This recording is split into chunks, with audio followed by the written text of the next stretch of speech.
Et vous restez avec nous sur Radio J. Au total, on le sait, 105 otages ont été libérés, parmi eux de nombreux enfants et notamment 2 franco-israéliens. Erez Calderon, 12 ans, et sa sœur Sar Calderon, 16 ans, qui sont arrivés en Israël lundi dernier. Ils avaient été enlevés en même temps que leur père, offert le 7 octobre à Nir Oz. Les enfants ont donc pu retrouver leur famille. Une immense joie, incomplète pour elles toutefois, car offert leur père reste toujours à cette heure-ci aux mains du Hamas et qu'il y a aussi encore d'autres otages, bien sûr, à Gaza. On l'a dit, 137 otages. Rappelons par ailleurs que les 2 enfants qui ont été libérés ont perdu leur grand-mère, Carmela Dan, 80 ans.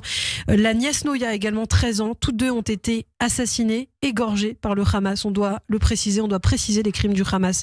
Ange Dan Calderon, bonjour. Bonjour Ilana. Merci beaucoup d'être avec nous. Vous êtes un cousin d'Ofer et d'Adas. On vous avait reçu justement il y a 2 mois déjà pour parler de la situation. Vous demandiez la libération des otages. Vous interpelliez les autorités françaises.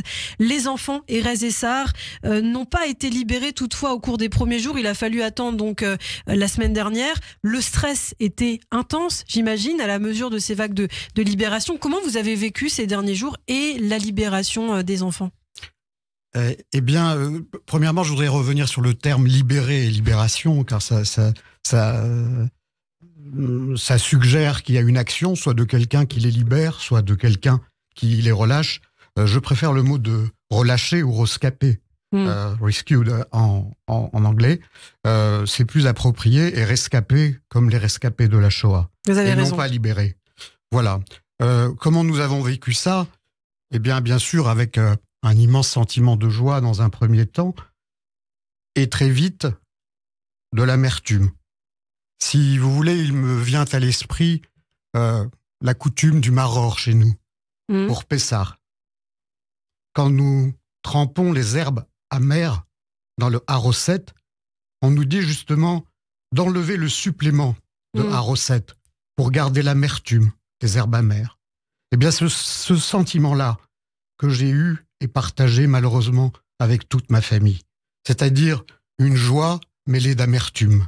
Car il a fallu annoncer à ces enfants ce que vous avez énuméré tout à l'heure, l'assassinat de leur grand-mère égorgée, de leur cousine, et à leurs questions d'enfants. Et papa, où est-il, papa ?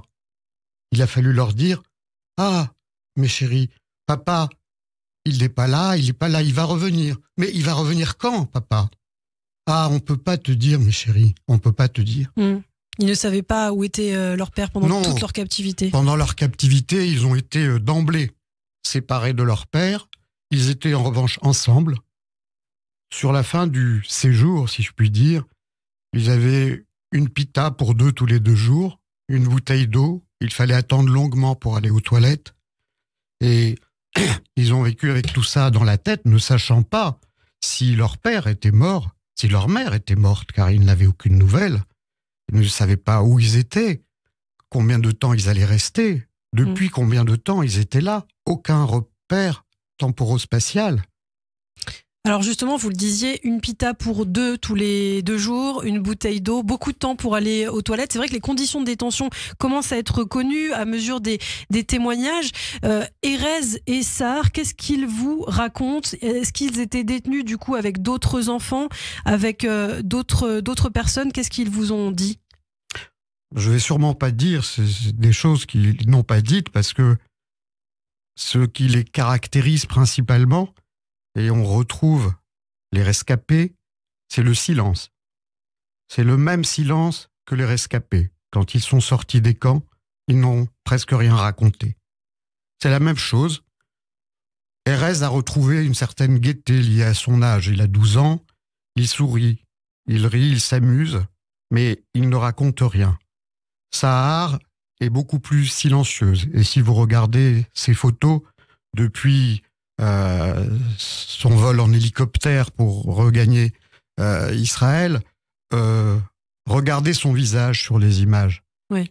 Il parle plus et mieux que moi. C'est vrai que les avant et les après sont assez douloureux. On l'a vu notamment avec Mia Hahem, qui a l'air complètement éteinte. C'est vrai, on l'a vu sur ces images. Quand vous voyez donc ces images des otages relâchés, comme vous dites, cette propagande du Hamas, les otages qui semblent dire au revoir de la main aux otages, mais qui sont en réalité contraints. On le sait que c'est la propagande du Hamas. Qu'est-ce que ça vous inspire ? Écoutez, c'est référencé. C'est à la fois une contrainte et à la fois le classique syndrome de Stockholm. C'est-à-dire que les otages libérés sont reconnaissants envers leurs geôliers. Voilà, c'est le Hamas qui force aussi les otages. En plus, bien entendu. C'est un jeu de mise en scène dans lequel ils sont experts. Ils sont experts dans le mensonge et dans la mise en scène, c'est une certitude. Alors on l'a dit, Ange, Dan Calderon, toujours pas de nouvelles de Ofer, donc le papa d'Erez Essar. Les hommes majeurs n'ont en effet pas été libérés et ne vaudront pas, si je puis dire, le même prix pour le Hamas, idem pour les soldats. On se souvient que Gilad Shalit, le soldat israélien, avait été échangé contre 1000 prisonniers palestiniens. Vous avez aucune nouvelle pour l'instant de Ofer, justement ? Absolument pas, Ilana, je rebondis, on attend que le CICR lui rende visite, si je puis dire. Donc nous n'avons aucune nouvelle de lui, bien entendu, comme des 3 autres Français. Je rappelle donc qu'il reste 4 hommes franco-israéliens, français, dont nous n'avons aucune nouvelle. Et bien entendu, vous dites qu'ils valent moins. J'ai le regret de dire que déjà dans les médias, pas chez vous bien entendu, mais dans les médias, ils valent moins. Nous avons été jusqu'à Rome. Alors on va justement parler de cette visite au Vatican, mais vous parliez de la Croix-Rouge, justement une visite très attendue pour les familles d'otages encore retenues dans la bande de Gaza, c'est celle de la présidente de la Croix-Rouge attendue aujourd'hui en Israël. On a entendu le patron du Magen David Adom critiquer la gestion des otages par la Croix-Rouge qui avait refusé notamment de prendre un sac de médicaments d'une famille il y a quelques semaines. À ce jour, 2 mois après les massacres, la Croix-Rouge n'a toujours pas rencontré le moindre otage détenu par le Hamas. La Croix-Rouge devra rendre des comptes selon vous, Ange ?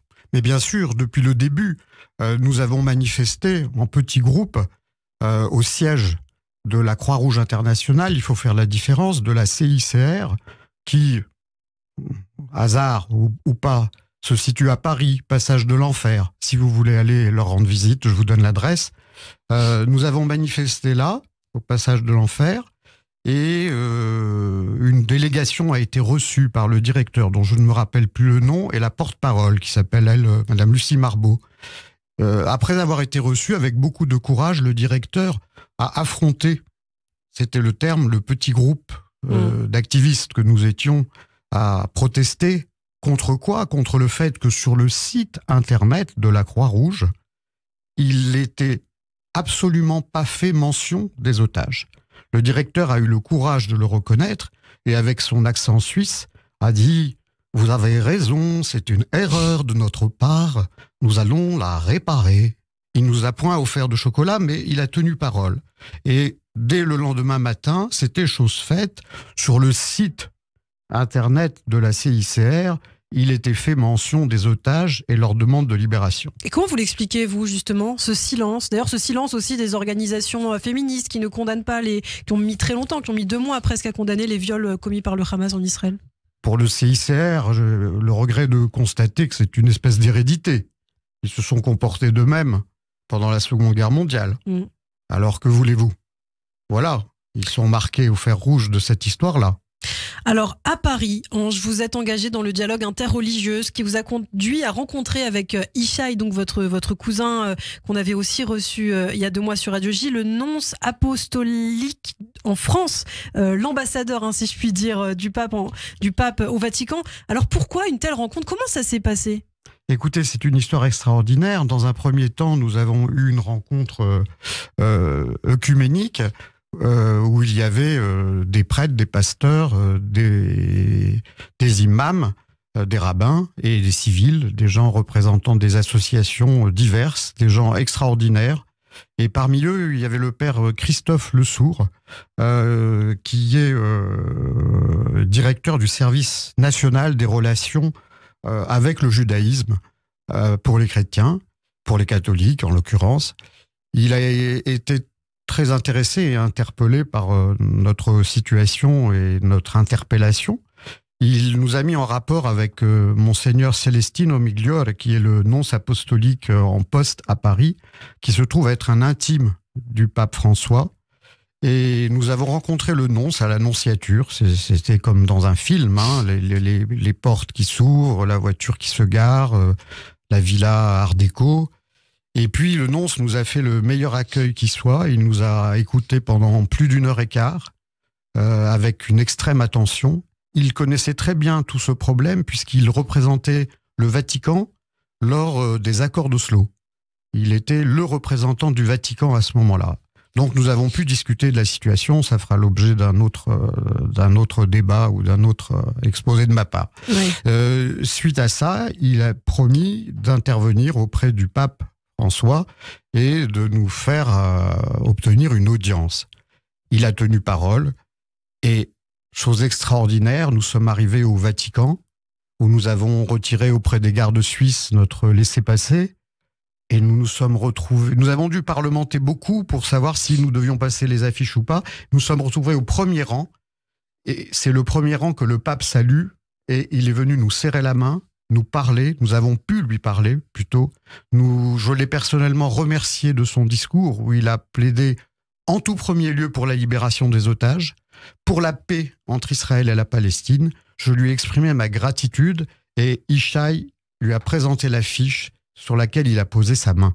Eh bien, merci beaucoup. Merci Ange-Dan Calderon. Alors, pour terminer, peut-être, je voulais montrer à la caméra et rappeler que Ofer, bien sûr, Ofer Calderon, le papa d'Erez et Sahar, est toujours détenu par le Hamas. Vous tenez donc cette affiche si vous souhaitez voir en vidéo le portrait de Ofer. C'est important, effectivement, de rappeler qu'il y a toujours 137 otages détenus dans la bande de Gaza. Merci beaucoup, Ange-Dan Calderon. Vous êtes évidemment le bienvenu ici sur Radio J et j'espère qu'on se retrouvera très bientôt tous ensemble avec Erez, Sahar et Ofer. Merci infiniment, à bientôt.